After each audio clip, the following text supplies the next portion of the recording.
गुजरात में UPSC, GPSC और अन्य स्पर्धात्मक परीक्षा की तैयारी करने वाले छात्रों को रजनीश सिंह तोमर का नमस्कार। दोस्तों, जैसा कि हम सभी जानते हैं कि कुछ दिन पहले जीपीएससी एक कॉमन सिलेबस जो है अपने लोगों को दिया। उसके बाद विभिन्न कोचिंग क्लास के द्वारा उसका अलग अलग तरीके से विश्लेषण किया गया। छात्रों ने भी अपना विश्लेषण किया होगा। तो उसी क्रम में विश्वास लर्निंग प्राइवेट लिमिटेड की तरफ से मैं रजनीश सिंह तोमर पहले एक कॉमन सिलेबस पर चर्चा किया। एक वीडियो मेरा है, देख लीजिएगा। उसके बाद हम इसके ठीक पिछले वीडियो में प्राचीन भारत के ओल्ड और नए सिलेबस पर तुलना किए थे। आज हम आपके सामने सरखामनी जीपीएससी ओल्ड અને નવા અભ્યાસક્રમ વચ્ચે टॉपिक मध्यकालीन भारत અને इतिहास। आज मध्यकालीन भारत पर आपके लिए हम चर्चा करने जा रहे हैं कि दोनों के बीच में अंतर क्या है। दोस्तों, सबसे पहले मैं ये बताऊं कि गुजरात में अगर कोई कॉम्पिटिटिव फील्ड का भीष्म पितामह है तो वो रजनीश सिंह तोमर हैं।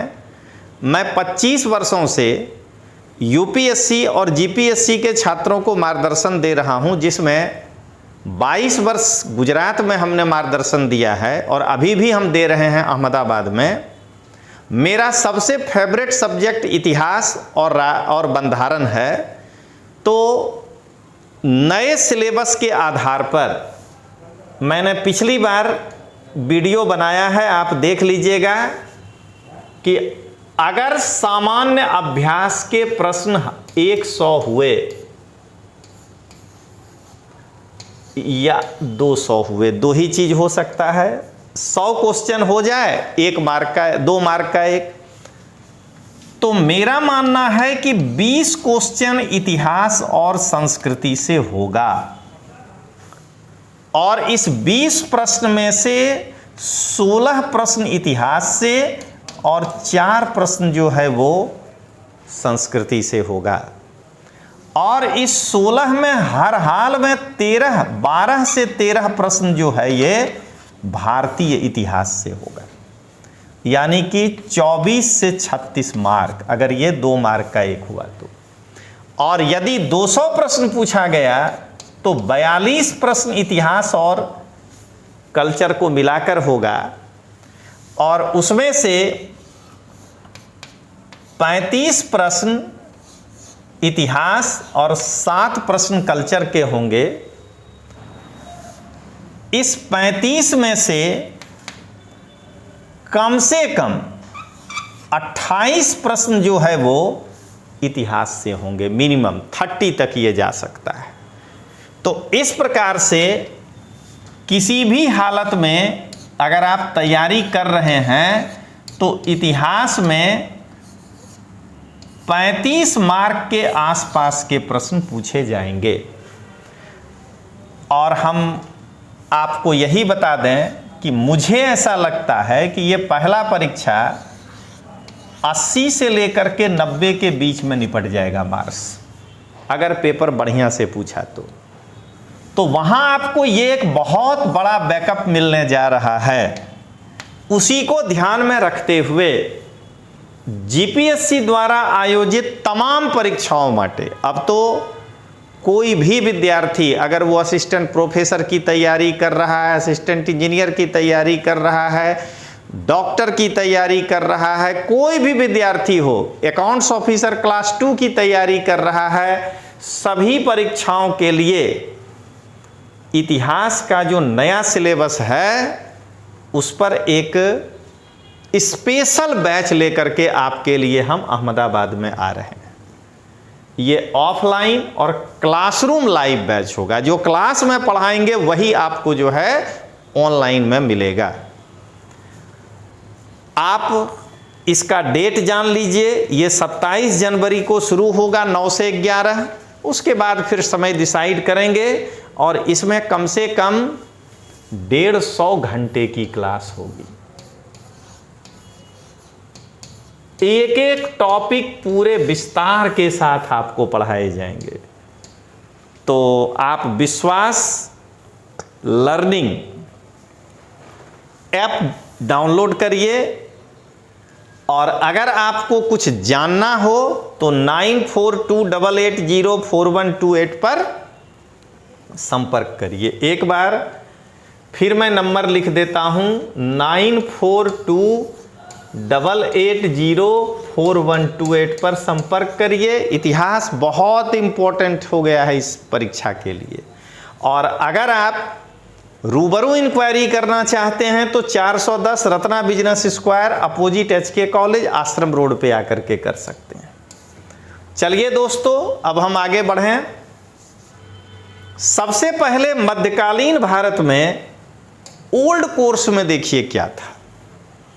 तो ओल्ड कोर्स में लिखा हुआ था दिल्ली सल्तनत, यानी एक क्लियरिटी थी। अब दिल्ली सल्तनत का मतलब गुलाम वंश, खिलजी वंश, तुगलक वंश, सैयद वंश और लोदी वंश, ये 5 वंश हमको पढ़ना था। नए सिलेबस में केवल इतना ही लिखा है मध्यकालीन राजवंशों, यानी कि मध्यकालीन राजवंशों का मतलब दिल्ली सल्तनत तो होता ही होता है।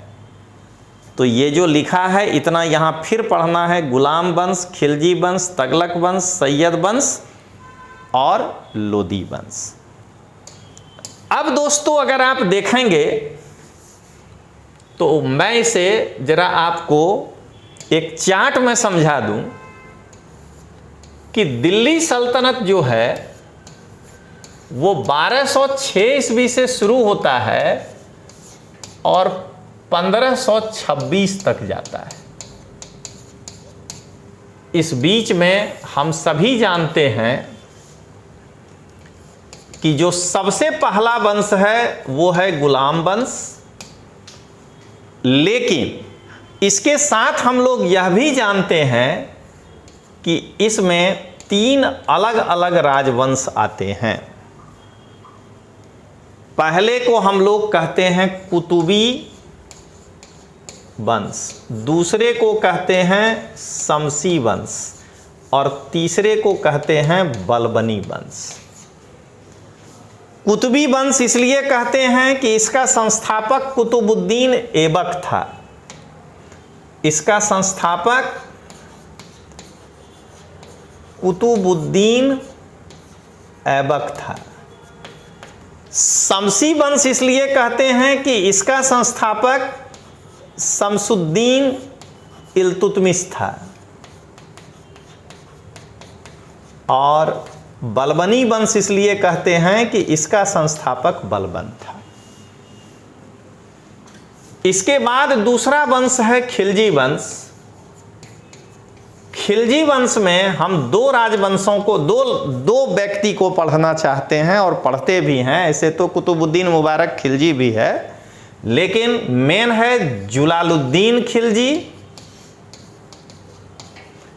और दूसरा अलाउद्दीन खिलजी,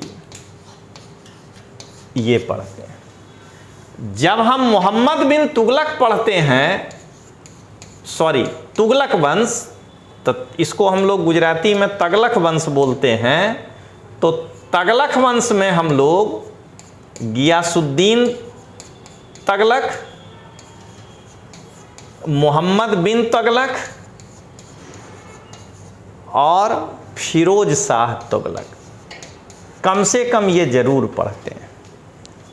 इसके बाद जब हम लोग सैयद वंश पढ़ते हैं तो एक इसके संस्थापक को जाने खिज्र खां, और जब हम लोग लोदी वंश पढ़ते हैं तो इसके संस्थापक बहलोल लोदी, और बीच में है सिकंदर लोदी, और अंतिम जो शासक है इब्राहिम लोदी। इसके बारे में पढ़ना है। ये इतना बड़ा है अगर सिलेबस के हिसाब से देखें तो। आप इस परत को खोलिए, देखिए कि इतिहास में क्या पूछ सकता है। तो ये हो गया कि ओल्ड और न्यू एक ही है। अगर आप हमारे किसी और कोर्स को देखना चाहते हैं तो ये QR कोड है, विश्वास लर्निंग ऐप पर जाइए इस QR कोड से और आप देखिए कि वहाँ और भी कई प्रकार के कोर्स हैं जो आपके काम के हैं। अब आइए, अब क्लियर कट लिखे हुए हैं पुराने सिलेबस में विजयनगर साम्राज्य, इसके अलावा कुछ नहीं है। लेकिन जब हम मध्यकालीन राजवंशों देखते हैं तो विजयनगर साम्राज्य, बहमनी साम्राज्य, देवगिरी और वारंगल, अगर इसको इस तरह से देखा जाए तो मध्यकालीन राजवंशों,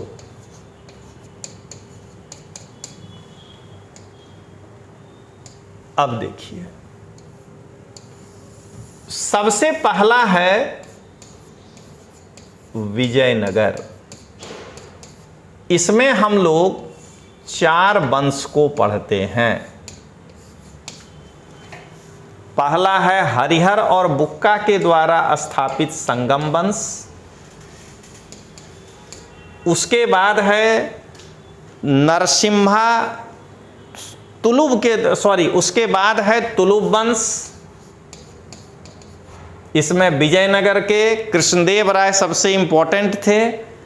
नरसिम्हा सालूब के द्वारा स्थापित सालूब वंश और अरविडू वंश, ये 4 वंश के बारे में हम लोग विजयनगर में पढ़ते हैं।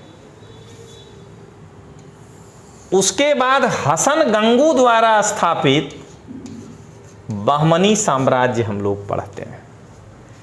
अलाउद्दीन बहमन शाह की उपाधि लेकर के वो हसन गंगू बहमनी साम्राज्य का स्थापना किया। लेकिन यहां पर दोस्तों एक चीज छूट गया है। बहमनी साम्राज्य के विघटन के बाद गोलकुंडा अस्तित्व में आया, तो आपको यहां पर गोलकुंडा भी पढ़ना है। बीदर अस्तित्व में आया तो बीदर भी पढ़ना है। बरार अस्तित्व में आया तो बरार भी पढ़ना है। बीजापुर अस्तित्व में आया तो बीजापुर भी पढ़ना है। और खान देश अस्तित्व में आया तो खान देश के बारे में भी पढ़ना है। और तब जाकर के जो है देवगिरी के रामचंद्र देव और वारंगल के ककातीय वंश, तब जाकर के हमको ये पढ़ना है। तो ओल्ड सिलेबस में एक केवल विजयनगर पढ़ना था, उसके जगह पर न्यू सिलेबस में विजयनगर, उसके 4 डायनेस्टी, संगम वंश, तुलुव वंश, अरविडू वंश, बहमनी साम्राज्य, उसके बाद इसके विघटन के बाद खान देश, बरार, बीदर, गोलकुंडा, बीजापुर और देवगिरी और वारंगल, इतना पढ़ना है न्यू सिलेबस में। अब आइए दोस्तों, ओल्ड सिलेबस में मुगल साम्राज्य लिखा हुआ है और न्यू सिलेबस में कहता है मध्यकालीन राजवंशों, उसका मतलब मुगल भी होता है। तो ये दोनों कॉमन है। इसमें बाबर, हुमायूं, अकबर, जहांगीर, शाहजहां और औरंगजेब, ये हम लोग मेन पढ़ा करते हैं। इसके बाद दोस्तों आगे बढ़ने के पहले मैं बताऊं कि विश्वास लर्निंग ऐप पर आप इस QR कोड के माध्यम से जा सकते हैं। एक NCERT कोर्स हमने तैयार किया है, एकदम फुल कोर्स है, एक भी लेक्चर बाकी नहीं है। UPSC, GPSC या किसी भी राज्य का अगर आप परीक्षा दे रहे हैं तो उसके लिए ये बहुत ज़रूरी है। ये रिकॉर्डेड ऑनलाइन बैच है। स्टैंडर्ड 6 से लेके 12 तक की एक NCERT इसमें पढ़ाई गई है। इसमें 6 से लेके 10 तक जनरल साइंस पढ़ाए हैं, मैं ही अकेले लिया हूँ क्लास। 6 से 12 तक का इतिहास, 6 से 12 तक का भूगोल, 6 से 12 तक का संविधान पॉलिटिकल साइंस, 9 से 12 तक का इकोनॉमिक्स, 11-12 का कल्चर, 11-12 का समाजशास्त्र, इतना जो है इसके अंदर है। और ये टोटल आपको लगभग 950 घंटे की क्लास है, इतना लंबा है ये। तो ये आप ऑनलाइन पढ़ के अपना कंसेप्ट क्लियर कर सकते हैं और भारी भरकम परीक्षा में आप सफल हो सकते हैं। अब आइए, एक मध्यकालीन राजवंशों में छूट गया है, ओल्ड में नहीं था, लेकिन जब मध्यकालीन राजवंशों लिख दिया तो हमको शेर शाह को पढ़ना पड़ेगा। अब आइए दोस्तों, मुगल साम्राज्य था इधर लिखा हुआ, इसके अलावा नहीं। लेकिन यहां जब मध्यकालीन राजवंशों कहता है तो मध्यकाल के कुछ प्रांतीय राजवंशों को भी पढ़ना पड़ेगा। जौनपुर, मालवा, मेवाड़, कश्मीर, बंगाल, कामरूप, ये जो राजा हैं इनके बारे में, कश्मीर वाला जो जैनुल आबिदीन है वो आपको जानना पड़ेगा, बंगाल का इलियासी वंश जानना पड़ेगा, जौनपुर का सरकी वंश ये जानना पड़ेगा। अब आइए, पुराने सिलेबस में था मराठा शासन दरमियान गुजरात, गायकवाड़ अनुशासन અને वॉकर करार। अब यहां तो केवल मध्यकालीन राजवंशों लिखा है, तो अगर हम इसको रेफरेंस में लें तो मराठा, उत्तर मुगल काल, यानी औरंगजेब के बेटे से शुरू करना है, बहादुर शाह प्रथम से या बहादुर शाह द्वितीय तक, अवध, बंगाल, हैदराबाद, जोधपुर, मैसूर, जयपुर, जाट, सिख और बुंदेला, ये भी यहाँ पे पढ़ना पड़ेगा। तो दोस्तों, ये था एक झलक आपको कि मध्यकालीन भारत में इतना पढ़ना होगा। अब आप इंतज़ार करिएगा, अगले वीडियो में बहुत जल्द, कल भी हो सकता है, मैं लेकर आ रहा हूं कि अर्वाचीन भारत में ओल्ड और न्यू सिलेबस में क्या सरखामनी है, तफावत है, कौन ज़्यादा है, कौन कम है।